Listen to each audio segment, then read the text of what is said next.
రాజకీయాల్లో శాశ్వత మిత్రులు శాశ్వత శత్రువులు ఉండరని అంటుంటారు. అనుడేంది, వేరు వేరు పార్టీలు ఉండి డి అంటే డి అన్నట్టు మాటల దాడి వేసుకునే నాయకులు సుతం కొన్ని సందర్భాల్లో ఏకమవుతారు. ఎన్నికలు వచ్చినాయంటే చాలు దగ్గరోళ్ళు దూరం అవుతారు, దూరం వాళ్ళు దగ్గర అవుతారు.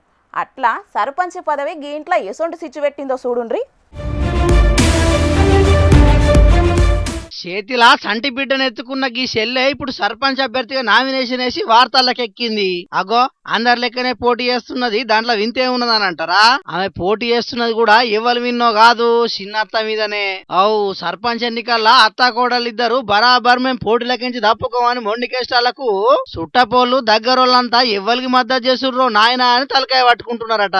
ఆదిలాబాద్ జిల్లా ఇంద్రవెల్లి మండలం వాల్గొండ హీరాపూర్ల ముచ్చటిది. తొడుస మహేశ్వర్ అనే ఈ చెల్లె ఇంటర్ చదివిందట, ఐటీఐ కూడా చేసిందట.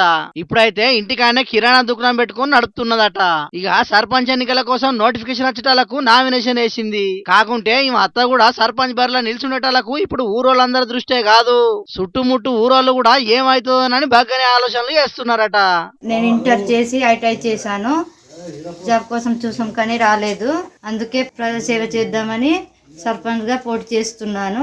ఇక ఈమె అత్త తొడసం లక్ష్మి కూడా సర్పంచ్ బరిలోకెళ్ళి తప్పుకునేది లేదు, మేము పోటీలో ఉంటాం, ప్రజలు ఎవరికి ఓటేస్తారో వాళ్ళ ఇష్టం ఇక అని అంటున్నది. మా జీపీలో మగవాళ్ళు సర్పంచ్ ఉన్నాడు, మాకు అవకాశం దొరికింది కానీ మేము పోటీలో సర్పంచ్ నిలబడింది సార్. నా కోసం మా ఇంట్లో కోడలు నా పోటీ నిలబడింది సార్.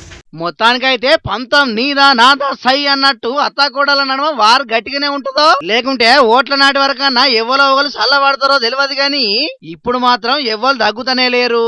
మరి పబ్లిక్ రాజకీయంగా పదవులు అత్తయి పోతాయి, కానీ బంధుత్వాలు కుటుంబాలు అనుబంధాలు మాత్రం శాశ్వతంగా ఉంటాయి. కాబట్టి రాజకీయాల కోసం మాత్రం లొల్లులు జౌడాలు పెట్టుకొని మీ నడువున్న సంబంధాలు పాడు చేసుకోకుండ్రి, ఎప్పట్లెక్కనే కలిసిమెలిసి ఉండుండ్రి.